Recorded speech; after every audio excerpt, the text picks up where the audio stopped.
전세값은 슬슬 오르고 있고 신규 물량은 공급이 안 되는 상황이라든가 네.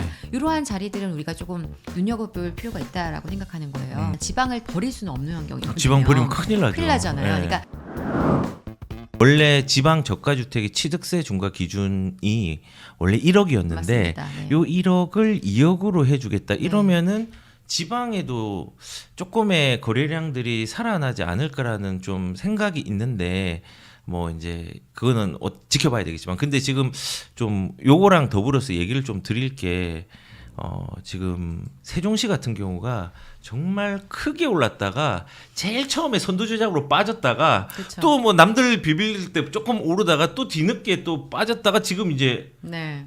뭐 천도 얘기가 나오니까 이거에 대해서 막 지금 가격들이 그렇죠. 네. 뭐 1억씩 올라가고 막 그러더라고요. 네, 네. 그런데 이제 지방 뭐 세종시도 특별시긴 한데 지방이잖아요. 그렇죠. 네. 뭐 이제 세종시처럼 이 지방에도 이런 완화들이 지속적으로 나오면은 나올 수 있을지 모르겠지만 나오면은 뭐 영향을 좀 미칠 수 있을까요? 근데 일단은 지금 다주택자들한테 이제 공시가격 2억인데 네. 공시가격 기준으로 해서 2억 아파트를 산다면 네. 2억 주택을 산다면 거기에 대한 취득세 중과를 배제해 준다는 거잖아요. 네, 네, 맞아요. 주택수에 또 카운트를 시켜주지 않는다는 거고 네. 이게 이제 올해 1월 2일 이후에 네. 잔금 치른 물건부터 해당 사항이 있는 거거든요. 네. 그럼 이제 그동안 올해 1월 이후요? 1월 2일 1월 2일. 네, 2일 이후에 이제 거래된 물건 중에서 공시가 2억의 물건 이에 해당한다면 주택수에서 배제해 준다는 거잖아요. 네, 그러면은 네. 사실 지금 지방이 다 안 좋은 건 아니거든요. 그러니까 물론 저는 약간 이제 대표님께도 그런 말씀을 자주 드려왔지만 서울 수도권에 좀 더 집중하는 게 전 좋다라고 늘 생각은 하고 있어요. 네. 근데 그 중에서도 제가 이제 짚어서 좀 자주 얘기 드렸던 게 사실은 세종시였고 거기는 그래도 괜찮을 거다라는 얘기를 계속 드리긴 했었고 이제 지금 공시가 2억 기준으로 얘기하자면은 서울 아닌 그 지방 도시들 중에서도 네. 이제 입지가 탄탄하고 힘이 좋은 도시들이 네. 있잖아요. 네, 근데 맞아요. 그런 곳들 중에서 사실은 공급의 문제가 지금 이제부터 드러나기 시작하는. 그러니까 전세값은 슬슬 오르고 있고 신규 물량은 공급이 안 되는 상황이라든가 네. 이러한 자리들은 우리가 조금 눈여겨볼 필요가 있다라고 생각하는 거예요.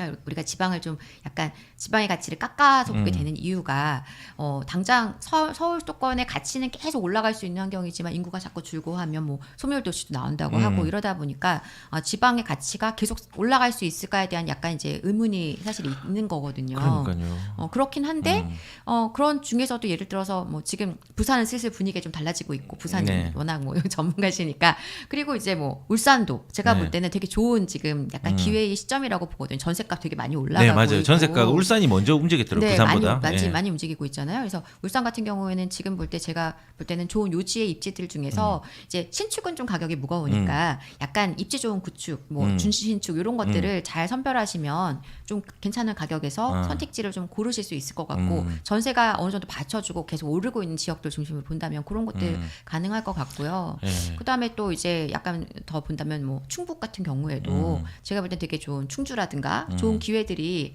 좀 있지 않나 사실 생각을 해요.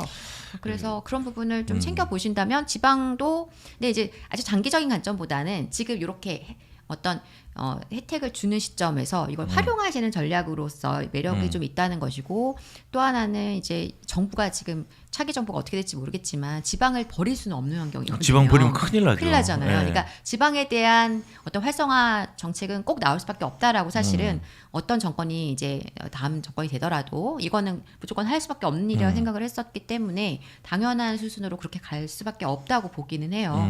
그래서 약간 이러한 타이밍에 뭔가 단기적으로 약간 성과를 보실 분들은 노려보셔도 좋을 것 같고 세종은 다만 물량이 아직도 세종 자체는 물량이 많지 않은데 대전이랑 옆에 인접한 지역들의 물량이 있다 보니까 네. 좀 소화하는 시간이 좀 필요할 거는 같아요. 그래서 세종 같은 경우에는 뭐 지금 물량 소화 조금씩 하는 와중에 이것도 터지면서 약간 이렇게 동시다발적으로 분위기가 올라간 것 같은데 네. 약간 이제 그 뭐 투자 관점보다는 좀 실거주 관점에서 접근하시는 게 조금은 더 매력적이지 않나 이렇게 저는 생각합니다. 예. 저는 거기에서 또 다른 전략을 좀 갑자기 생각이 난 게 사실은 저는 이제 지방이 이런 특성이 있잖아요. 서울은 올라가는 기간들이 되게 갑작스럽기도 하지만 길잖아요. 조금 그렇죠. 상대적으로. 네. 지방은 상대적으로 올라가는 거는 바싹 올라가는데 맞아요. 이제 그거를 회수할 때 되면은 떨어져 있는 경우들이 되게 많아요. 그렇죠. 네. 그래서 저는 거꾸로 이거를 뭐 이제 뭐 지방에 실거주를 반드시 해야 되는 사람들은 뭐 그런 지방의 이런 기회들을 뭐 서울에서 누리는 거에 대해서 뭐 같이 공유를 할 수는 있겠지만은 그거보다 저는 그것도 좀 생각하면 될 것 같아요. 지방에 좀 많이 물리신 분들, 그렇죠. 타이밍으로 네, 타이밍으로 물리신 네. 분들은 누리셔야 돼. 이제 이거를 이제 움직일 때 네. 이제 매도하는 전략들도 한번 고민을 해보면서 가는 게 좋겠다라는 네, 생각을 맞습니다. 좀 했고 그리고 좀 이번에 뭐 공시가 뭐 1억에서 2억 뭐 이렇게 올리는 부분에 있어서 부산도 이제 소멸 도시에 해당되는 그렇죠. 데가 있더라고요. 있죠. 대구도 있고. 네, 있습니다. 근데 대구는 이제 좀 많아요. 예, 그러니까는 그런 부분들도 좀 유심히 보시되 네. 근데 이제 보니까 소멸 도시로 하는데 해운대 이런 데는 소멸이 아니잖아요. 아니죠. 네. 그러니까 좋은 입지는 아니기 때문에 그 뭐 부산 자체라고 해서 뭐 대구 자체라고 해서 아 무조건 여기가 그렇죠. 광역시니까 들어가는 건 아니고 이제 그런 시그널이 있으니까 그런 시그널이 있는 지역의 주요 입지들 뭐 대구 같은 경우도 수성구라든지 뭐 이런 중구 쪽에 정비사업들 많으니까 그런 데라든지 아니면은 부산의 해운대 수영구 뭐 동래구 뭐 그런 싸지 않아. 지역들 예 그런 지역들 예 그런 지역들을 이제 그 시그널이 있으니까는 거기에 한번 또 진입을 할 수 있는 여건들을 네. 만들어 보자라고 생각하면은 좋을 거라는 마음을 좀 가져봤습니다.